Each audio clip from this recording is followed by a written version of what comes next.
नमस्कार. आज लक्ष्मीपूजन आणि कोकण मीडियाच्या मंचावरून आज मी तुमच्याशी एका वेगळ्याच टॉपिकवरती संवाद साधणार आहे. जो फार महत्त्वाचा विषय आहे खरं तर, जो शाळा कॉलेजेसमध्ये कव्हर झाला पाहिजे. पण तो जनरली होत नाही. म्हणून आज आपण स्पेसिफिकली अशा पद्धतीने त्याची चर्चा करणार आहोत आणि आज लक्ष्मीपूजनाच्या मुहूर्तावर मुद्दाम असा विषय घेतलेला आहे, जेणेकरून आपण थोडेसे अर्थसाक्षर, थोडेसे फिनान्शियली लिटरसीच्या थोडेसे जवळ जाऊ आणि फिनान्शियली थोडेसे जास्त लिटरेट होऊ. या संदर्भात थोडा विषयाचा हे आवाका आपण थोडा कव्हर करणार आहोत. ते आहेत, त्यांना आहे प्रोफेशन्स ज्यांचे आहेत, जे फॉलो करतात ते आहेत. म्हणजे whether you may be a doctor, a lawyer, and just an employee, a person who earns a wage, कोणीही. So from the zero to the heroes, all need personal financial planning. फक्त या ladder मध्ये जे वरच्या steps ना आहेत ते personal financial planners appoint करतात, वेगळ्या प्रोफेशनल्स अपॉइंट करतात. But as a smaller like per se जे थोड्या लोअर इन्कम ग्रुप्स मधले, त्यांना पर्सनल फायनान्शियल प्लॅनिंग स्वतः करावं लागतं. आणि तेव्हा अनेक प्रश्न पडतात की अरे मग मी तर फक्त एक डॉक्टर आहे, मग मी काय करू? मग कुणाचं तरी एक म्युच्युअल फंड एजंटचं एक म्हणणं फक्त ऐकायचं, कुठल्या तरी एका CS किंवा कुठल्या तरी फिनान्स प्रोफेशनलचं एक म्हणणं ऐकायचं आणि तशी थोडी गुंतवणूक करत जायची, असा एक जनरल फॉर्म्युला आहे. असं करण्यापेक्षा माझं म्हणणं आहे की एक स्टँडर्डायझेशन आपण काही डिसिजन्सचा करू शकलो तर किती छान होईल. यासाठी मी हा एक विषय वेगळ्या पद्धतीने मांडायचा प्रयत्न करतोय. काही झाली तर समजून घ्या. आणि काही प्रश्न असतील आणि या संदर्भात मला अजून डिटेलमध्ये काही जाण्याची गरज असेल तर मला कमेंट्स आणि लाईक्स आणि कोकण मीडियाच्या चॅनल थ्रू मला अवश्य कळवा. मी त्याच्यावरती अजून डिटेल्स आणत जाईन. Okay, let's start of by asking a very simple question की आपण कोणाला फिनान्शियली डेव्हलप्ड म्हणतो, कोणाला फिनान्शियली अटेंड म्हणतो? जे साधारण श्रीमंत आहेत. Okay, so how do people get rich?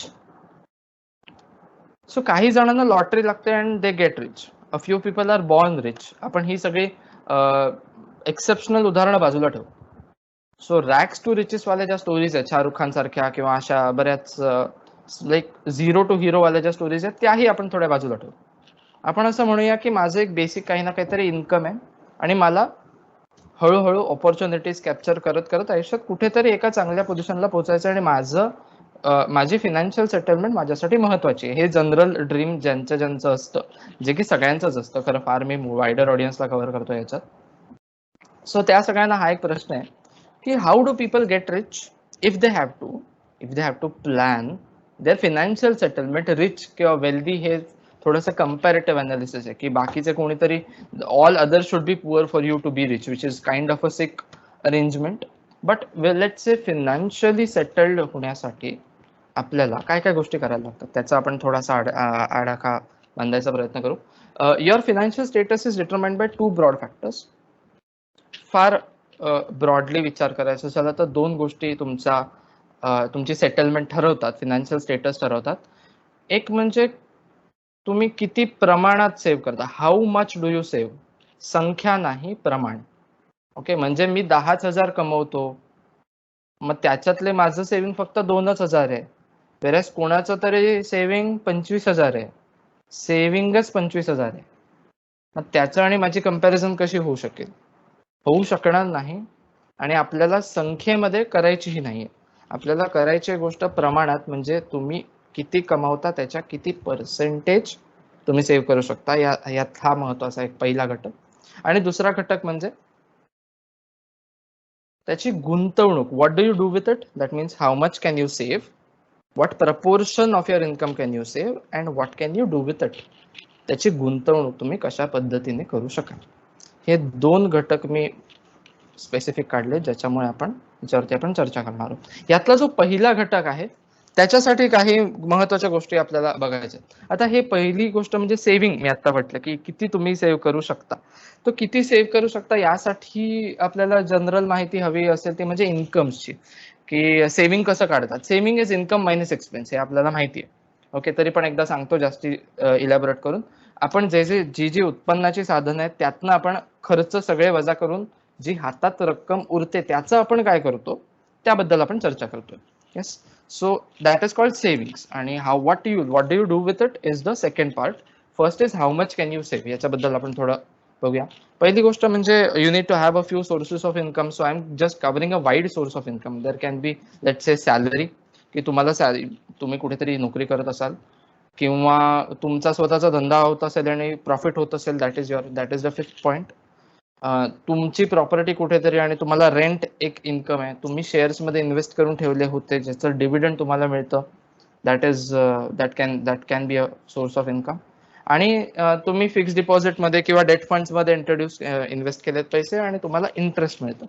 ही सगळी ह्याची आहेत, ही सगळी उत्पन्नाची साधन आहेत. आणि जर समजा एक साधारण लिस्ट ऑफ एक्सपेन्सेस कोणाचंही काढायचं झालं तर पुन्हा एकदा तो, जर if you don't have a property of your own and if you are living in a city, rent is a must. कुठेही राहत असाल, तुम्हाला वर्कप्लेसच्या जवळ पडतं म्हणून ओन्ड जागा नाहीये तर रेंट भरावं लागतं. EMI, इक्वेटेड मंथली इन्स्टॉलमेंट, इथे मी कन्सिडर करतोय की तुम्ही गाडी विकत घेतली आणि त्याचा EMI आहे, तुम्ही घर विकत घेतलं त्याचा EMI आहे. या EMI मध्ये मुख्यतः दोन घटक असतात, एक म्हणजे इंटरेस्ट पेमेंट, दुसरं प्रिन्सिपल अमाऊंट. सो मुख्यत्वाने जो प्रिन्सिपल अमाऊंटचा पोर्शन असतो तो कॅपिटल असतो, म्हणजे त्या बदल्यात तुम्हाला एक अखंड घर मिळत असतं, तो रेव्हेन्यू ऍस्पेक्ट असत नाही. मात्र तो एक खर्च आहे म्हणून मी सोबत सगळे एलिमेंट्स घेतोय. सो आता एक ब्रॉड क्लासिफिकेशन आहे, फार डिटेल मी EMI च्या बद्दल बोलणार नाही. हा एक खर्चात आपण मंथली खर्चात आपण भाग त्याचा करून घेऊ. सो रेंट आहे, EMI आहे. दुसरं म्हणजे मोबाईल रिचार्जेस आहेत सगळे, लँडलाईन, मोबाईल टेलिफोन चार्जेस बरेच जातात तसे बघायला गेलं तरी.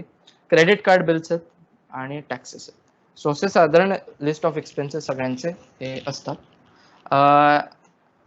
ओव्हरऑल मला जर सेव्हिंगचा आकडा काढायचा असेल तर तो कसा काढता येईल? मी सगळ्या इन्कम्सची बेरीज करेन, सगळ्या खर्चांची बेरीज करेन आणि माझ्या हातात किती पैसे वाचतात ते बघेन. आणि हे आपण करत आलो. हे आपण कधी केलं होतं? हे आपण बजेट काढताना कायम, फॅमिलीचं बजेट काढताना आपण कायम करतो. सो हे जे आहेत आता, हे जे आकडे पुढे आपण बोलणार आहोत, that is these are monthly savings. Okay, so these are not per se yearly, की वर्षाला मी किती कमवतो या सगळ्या संदर्भात आपण बोलणार नाही, पण we are talking very specific about monthly savings. Okay, so दर महिन्याला मी किती सेव्ह करेन, किती साठवू शकेन पैसे, आणि मग त्याची गुंतवणूक कशा प्रकारे करू शकेन. So how much do you save, म्हणजे प्रमाण किती, इन्कमच्या पर्सेंटेज सेव्हिंग्स किती, हा प्रपोर्शनेट सेव्हिंग्स किती, हा साधारण आपला मुख्यत्वाचा विषय, मुख्य विषय. आणि दुसरा विषय म्हणजे what do you do with it, गुंतवणूक.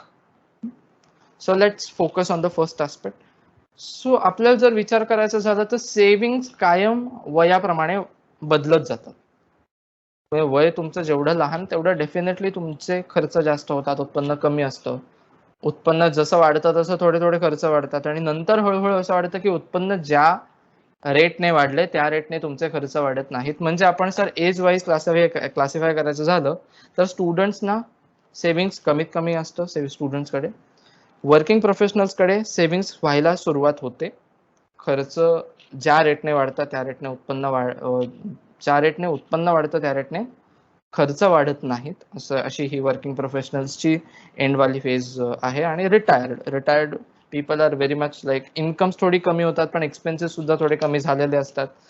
या एज मध्ये त्यांना रिटायर्ड लाईफ, जे आधी आपण सेव्ह करून ठेवलंय त्याचा फक्त आनंद रिटायर्ड लोकांना घ्यायचा असतो. पण या सगळ्या सेव्हिंग्सच्या फेजेस म्हणता येतील आपल्याला. जसं जसं वय वाढतं तसं सेव्हिंग्स वाढतात, कारण उत्पन्न वाढतं आणि खर्च त्या रेटने वाढत नाहीत. त्यामुळे आपण आता दुसरा आस्पेक्ट आणि पहिला आस्पेक्ट आपण थोडासा एकत्र कव्हर करायचा आता प्रयत्न करू. म्हणजे first is how much do you save. So let's see, students मध्ये आपण दोन डिव्हिजन्स करतोय, एक म्हणजे स्कूल स्टुडंट, दुसरा कॉलेज स्टुडंट्स. हे सगळे वयोगटाप्रमाणेच आहेत. सगळ्यात कमी डेफिनेटली लहान आहे स्कूल स्टुडंट्स आहेत. तर तुम्ही म्हणाल अरे त्यांना सेव्हिंगची काय गरज, आपण पॉकेट मनी देतो. पॉकेट मनी हे सर्रास देण्याची आता पद्धत सुरू झाली आहे, सगळ्यांना मिळत असेलच असं नाही. मात्र भाजीला दिलेले पैसे, वाचलेले 1-2 रुपये साठवण्याची सवय मुलांना असते. त्याचं मुलांनी काय करावं ह्याच्यावरती आत्ताच आपण बोललेलं बरं. Why not address it rather than ignore it. Why not address it, that's it. So why to ignore it. So दुसरा म्हणजे कॉलेज स्टुडंट्सना तर खर्चाला पैसे आईबाबांकडनं येत असतात आणि त्याच्यातनं ते वाचवायचा खूप जास्त प्रयत्न करत असतात.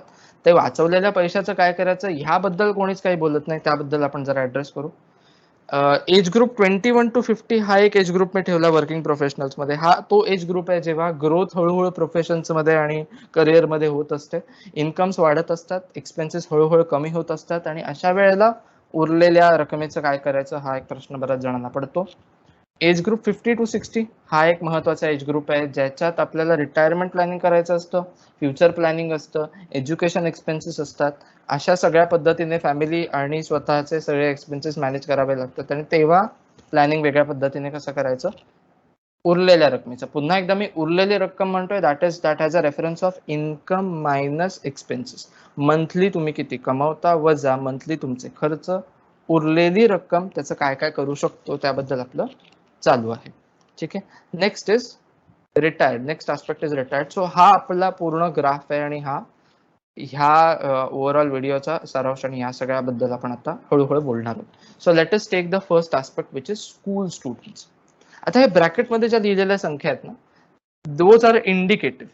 म्हणजे शाळेत जाणाऱ्या मुलांना जर समजा 100 रुपये त्यांनी आई बाबांनी त्यांना 100 रुपये दिले म्हणजे त्यांचं इन्कम झालं 100 रुपये. त्यांनी 90 खर्च केले, 10 रुपये त्यांच्या खिशात राहिले. त्यांची सेव्हिंगची लिमिटेड असते कॅपॅसिटी की ते 10 रुपये कसे बसे वाचवू शकतात. वाचले तर महिन्यातनं कदाचित 10 रुपये वाचतील, कदाचित पुढच्या महिन्यात 10 रुपये ते उरलेले खर्च येऊन जातील.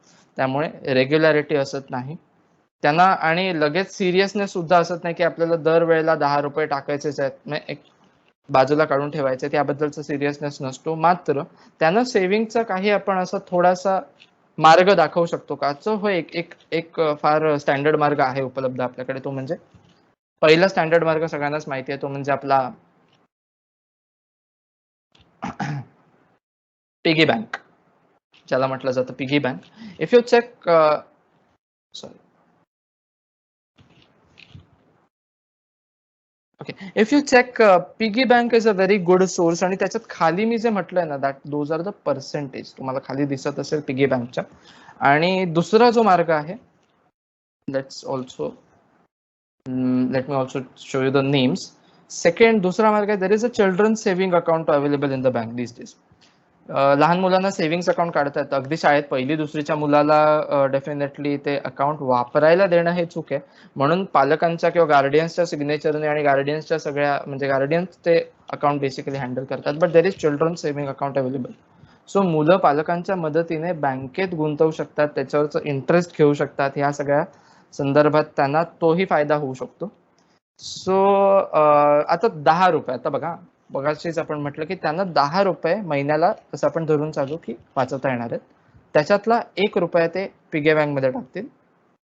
कारण कॅश सेव्हिंग्सना फायदा होत नाही, त्यांना थोडंसं कळणं गरजेचं आहे. त्यामुळे पालकांनी हा जर सिस्टीम त्यांना लावून दिली की 1 रुपया तुम्ही पिगी बँक मध्ये टाका, 9 रुपये बँकेत टाकायचे म्हणून वेगळे काढून ठेवा.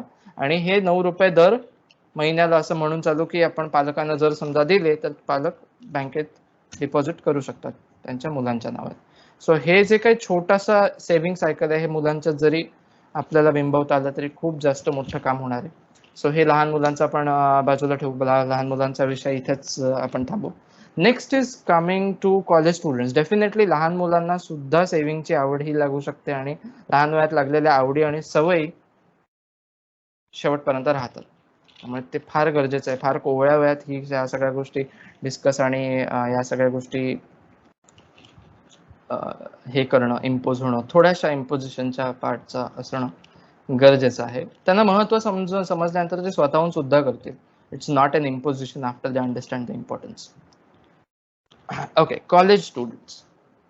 कॉलेज स्टुडंट्सचा साधारणपणे सेव्हिंग्स रेट हा थोडा वाढलाय. तर तुम्हाला लक्षात येईल 100 जर समजा इन्कम असेल तर त्याच्यातले 80 खर्च होतात, पण 20 ते सेव्ह करू शकतात. कॉलेज स्टुडंट्स हॉस्टेलवर जरी राहत असतील तरी 20चा पार्ट त्यांना डेफिनेटली त्यांच्यासाठी मिळू शकतो. सो 20चा एक पोर्शन, त्या 20 रुपयांच्या सेव्हिंगचं, मंथली सेव्हिंगचं काय करू शकतो. 20 रुपये नाही आता ते, म्हणजे प्रत्येक आता कॉलेज स्टुडंट्सना काही 100च रुपये मिळतात असं कधीच होत नाही. कदाचित ते काही केसेसमध्ये 1000 रुपये मिळाले, 800 रुपये खर्च झाले, 200 रुपये सेव्हिंग्स असं असेल, किंवा 10,000 रुपयातले 8,000 खर्च झाले, 2,000 रुपये सेव्हिंग्स असं असेल. पण 20% सेव्हिंग्स आहे, त्या टक्केवारीनुसार आपण जाऊया आता. म्हणजे 20%चं काय करता येईल, तर हे दोन जे ऑप्शन्स आहेत ना, बघा प्रत्येक वयोगटाला ऑप्शन्स वेगवेगळे आहेत. म्हणजे इथे मी या वयोगटाला कॉलेज स्टुडंट्सना मी पिगी बँक सांगत नाहीये, त्याचा काही फार उपयोग होणार नाही. कॅश सेव्हिंग्ज आहेत, ते कॅश सेव्हिंग्जमध्ये तुम्हाला फार म्हणजे इंटरेस्ट रेट तर नाहीच मिळत, रादर इन्फ्लेशनमुळे होतं ते नुकसानच होतं. सो हा इथे दोन ऑप्शन्स अवेलेबल आहेत. One of the options is exchange traded funds. So exchange traded funds especially मी इथे सांगू इच्छितो की गोल्ड ETF म्हणून एक प्रकार असतो. यासाठी त्यांना एक डीमॅट अकाउंट असणं आवश्यक आहे. गोल्ड ETF मध्ये इन्व्हेस्ट किंवा कुठल्याही ETF मध्ये इन्व्हेस्ट करायचं असेल तर definitely demat account is very much important. Demat account काढण्यासाठी 18 वय वर्ष पूर्ण असणं गरजेचं आहे. मग तोपर्यंत ते आई बाबांच्या डेफिनेटली गार्डियन्सच्या अकाउंटमधनं एक्सचेंज ट्रेडेड फंडचे व्यवहार करू शकतात. दुसरं म्हणजे रिकरिंग डिपॉझिट. आता रिकरिंग डिपॉझिट अकाउंट हे बँकेत काढता येऊच शकतं. हे हल्लीपर्यंत ऍटलिस्ट 18 वर्षानंतरच हे जनरली काढू दिलं जातं. सो रिकरिंग डिपॉझिट आणि exchange traded fund especially gold. मी ETFचं नाव किंवा गोल्ड ETF स्पेसिफिकली सांगतोय कारण गोल्ड ETF मध्ये गुंतवणूक किमान म्हणजे फक्त 40 रुपयाची 50 रुपयाची एवढी कमी हे येते गोल्ड ETF मध्ये.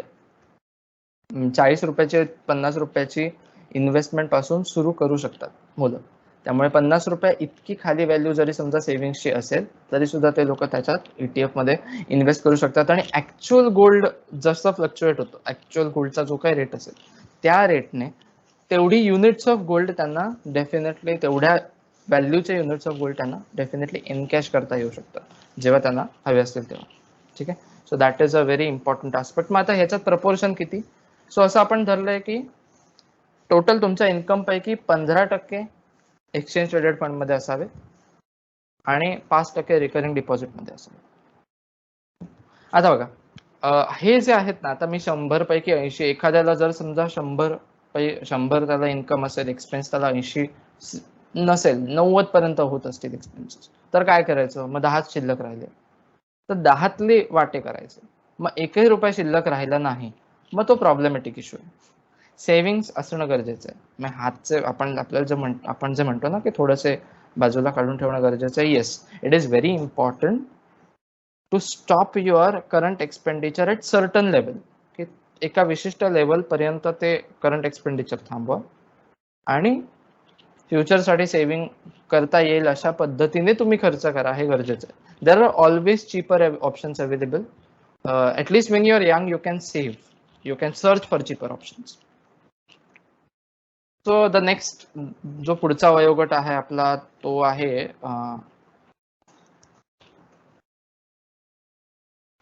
Working professionals. Now let's say working प्रोफेशनल्सच्या बाबतीत आपण बघतोय ते 21 ते 50 वयोगट, जो की खूप जास्त काम करण्याचा आणि खूप जास्त अर्निंगचाही वयोगट आहे. मात्र या वयोगटातच खर्चही खूप जास्त वाढलेले असतात. बेसिकली EMIच्या स्वरूपातला हा जो मुख्यत्वाने खर्च ऍसेटवरचा असतो, ऍसेट परचेस करा EMI वरती आणि मग त्याचं लोन आणि हे सगळं परतफेड करत बसा, हा जो मुख्यत्वाने खर्च आहे हा या कालावधीतला खर्च असल्यामुळे सेव्हिंग्स फार रेटने वाढत नाही. मात्र तुमचं एक इन्कम जर 100 असेल तर 30% तरी सेव्हिंगचा रेट होणं अपेक्षित आहे. आता हा आयडियल धरतो मी, पण 30% जर कोणाचा होत असेल तर 30% करायचा प्रयत्न करावा. येस. आणि मी आता जे पर्सेंटेज तुम्हाला सांगतोय like this is the proportion that I am expecting you to save. हे पर्सेंटेज जे दिसतात तुम्हाला, this is not per se percentage of income. हे 30 रुपयाचं पर्सेंटेज आहे, 16% 30च्या. ठीक आहे. सो मी ऍक्च्युअल इन्कमचं किती पर्सेंट आहे हे आपण मगासपर्यंत जे बघत होतो तेही मी लिहिलंय, फक्त ते नंतर येईल. आता आपण एक बघूया PPF. So public provident fund is a very good option for working professionals. आणि ज्यांच्याकडे एम्प्लॉई प्रॉव्हिडंट फंड, ज्याला EPF म्हटलं जातं, जे त्याच्यात जे ऑलरेडी इन्व्हेस्ट करतायत.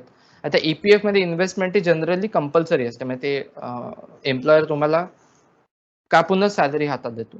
मात्र जे एम्प्लॉईड नाही, जे बिझनेसमॅन आहेत, त्यांच्यासाठी हा जो पब्लिकली जो प्रॉव्हिडंट फंड म्हणून, ज्यांना रिटायरमेंट बेनिफिट कोणीच एम्प्लॉयर नाही आहे, they are the employer per se of themselves. So हे जे बिझनेसमॅन क्लास आहे त्यांच्यासाठी हा PPF ची एक योजना खूप चांगली आहे की ते प्रॉव्हिडंट फंडात पैसे अडकवू शकतात. हा जो अडकवण्याचा म्हणजे PPF चा रेट ऑफ इंटरेस्ट जनरली 7 ते 8% असतो. पर गेल्याच बजेटमध्ये 7.7% किंवा 7.5% असा काहीतरी त्यांचा डिक्लेअर झाला होता PPF चा रेट, आणि तो बऱ्यापैकी 7 ते 8% मध्ये सतत मूव्ह होत असतो.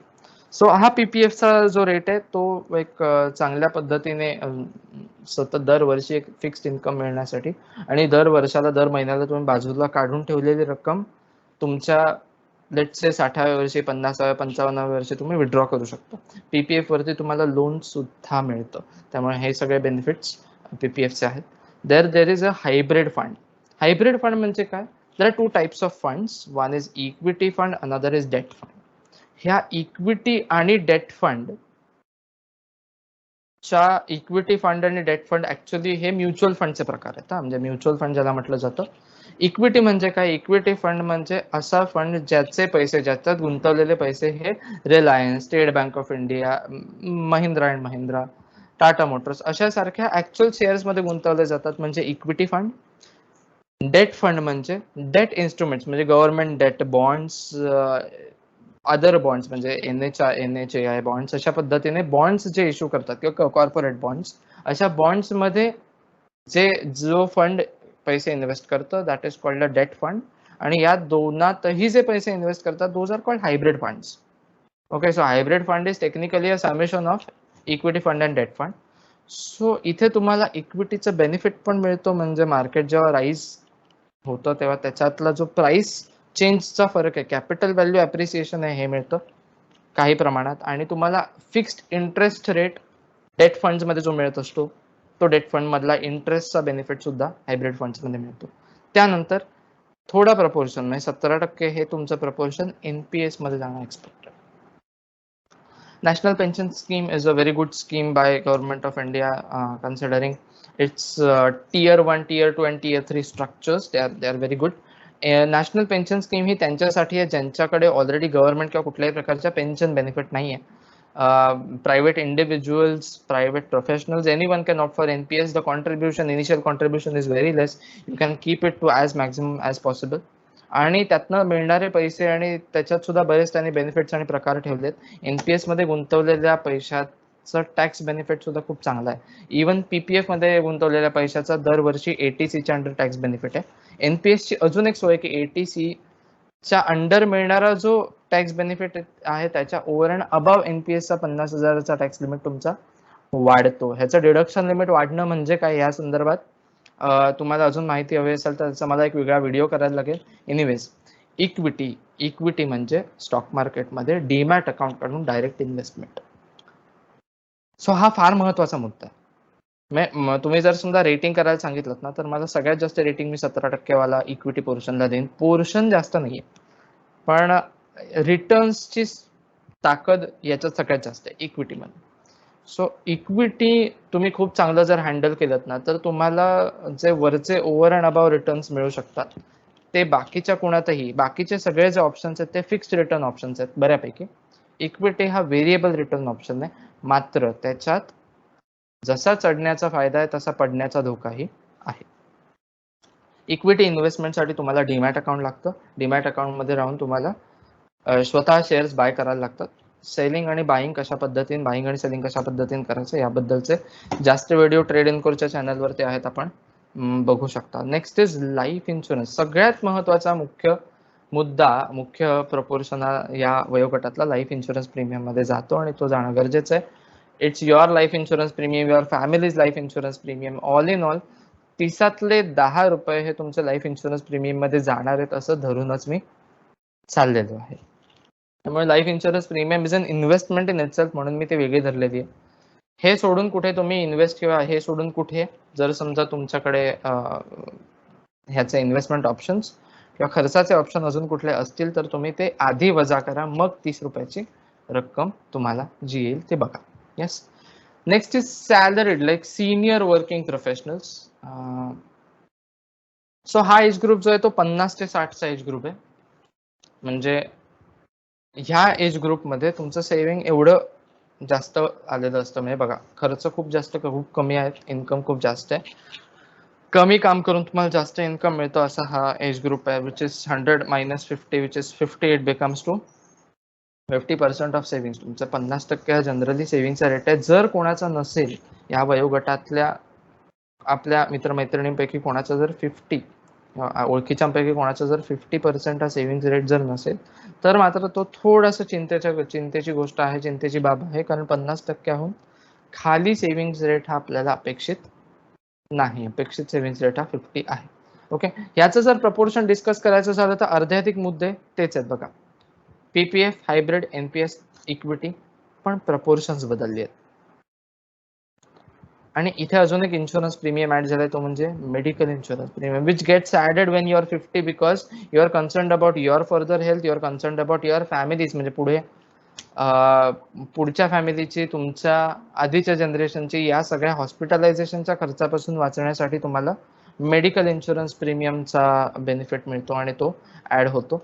तो ऍड आपण इथे म्हणजे major portion of your savings is spent in let's say ₹20, 50तले 30 रुपये, 50तले 20 रुपये हे तुमचे मेडिकल आणि लाईफ इन्शुरन्स प्रीमियम्स मध्ये जातात महिन्याचे. आणि महिन्याचे मग उरलेले रुपये कसे डिस्ट्रीब्यूट करायचे याबद्दल मी दिलंय.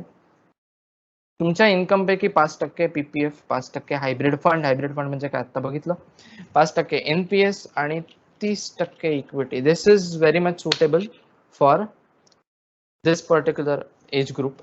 The next particular age group that we are going to see is post retirement. Post retirement plans बऱ्याच जणांचे असतात की मला फिरायला जायचं, मला मजा करायची आहे, आणि हे सगळ्या डेफिनेटली खर्च आहेत. आणि ते खर्च वजा करून तुमचं जेवढं इन्कम शिल्लक राहील, जेवढं सेव्हिंग शिल्लक राहील, त्याच्याच बद्दल आपण बोलूया. इथे मी घेतलं एक 100 वजा 40-60 तुमचं सेव्हिंग झालं पाहिजे, कन्सिडरिंग तुमचं इन्कम जास्त असेल, तुम्हाला इन्कम फ्रॉम डिव्हिडंड असेल, इन्कम फ्रॉम इंटरेस्ट असेल, income from let's say pension असेल, ह्या सगळे बरेच income from interest on fix deposits, all of these incomes सगळे एकत्र केल्यानंतर तुमचं इन्कम तसं व्यवस्थित असतं आणि तुमचे खर्च कमी असतात because you have a let's say owned house. आणि मेडिकल एक्सपेन्सेस हा एक प्रपोर्शन वाढलेला असतो. ह्या प्रपोर्शनसाठी, या वयोगटासाठी एक चांगला फॉर्म्युला म्हणजे फार महत्वाचा आहे पोर्शन हा डेट फंड मध्ये जातो. इथे हायब्रिड फंड आपण रेकमेंड करत नाही, इथे डेट फंड आपण रेकमेंड करतो, फार गरजेचं आहे. 30%चा पोर्शन हा फिक्स डिपॉझिट मध्ये जातो आणि equity is the 20% ownership income. So 20, जर समजा तुम्ही लेट्स से 60 रुपये जर समजा तुमचं हे होत असेल, सेव्हिंग्स होत असेल, तर त्याच्यातले 6 रुपये ईटीएफ मध्ये जाऊ देत. ईटीएफ आपण ऑलरेडी बघितले, एक्सचेंज ट्रेडेड फंड्स. 24 रुपये तुमचे डेट फंड्स मध्ये जाऊ देत. ते खूप चांगला ऑप्शन आहे कारण त्याच्यावरतीही तुम्हाला इंटरेस्ट सतत मिळत राहणार आहे. 18 रुपये हे तुमचे फिक्स डिपॉझिट मध्ये जाऊ देत. आता महिन्याला 18 रुपये नव्हे, प्रपोर्शन म्हणतोय मी की तुमच्या इन्कमच्या 18 रुपये, म्हणजे 60तले 18 रुपये, 60तले 12, बघा टोटल मिळून याची सेव्हिंगची संख्या कायम तुम्हाला दिसेल की 60. सो अशा पद्धतीने आपण सगळे इन्कम ग्रुप्स आणि सगळे वयोगट कव्हर केले. प्रत्येकाला सेव्हिंगची गरज आहे. मी दोन्ही ऍस्पेक्ट कव्हर केले याच्यात की how much do you save, म्हणजे तुमच्या इन्कमच्या किती पर्सेंटेज तुम्ही सेव्ह करता ह्याच्यावरती तुमचा फायनान्शियल स्टेटस अवलंबून आहे. आणि दुसरा फार महत्वाचा घटक म्हणजे तुमच्या इन्कमच्या किती पर्सेंटेज तुम्ही सेव्हिंग्स गुंतवता आणि ते कशा पद्धतीने गुंतवता. सो 2 महत्वाचे घटक, how much do you earn, second is what you do with the savings. How much do you save, what you do with the savings. 2 महत्वाचे घटक आपण पूर्ण केलेत. मला एवढा वेळ सहन केल्याबद्दल धन्यवाद. याबद्दल काही डिटेल्स आपल्याला हवे असतील, म्हणजे इक्विटी इन्व्हेस्टमेंट मध्ये मी कसं काय करू, त्यासाठी थोडंसं शिक्षण घेणं गरजेचं आहे. याबद्दलचे ऍडिशनल व्हिडिओज काही हवे असतील तर मला कमेंट्स मध्ये कळवा. Will meet soon. I hope मी सगळ्यांच्या थोड्याशा मनातले थोडेसे प्रश्न मी सॉर्ट करायचा प्रयत्न केले. Have a nice day. Bye.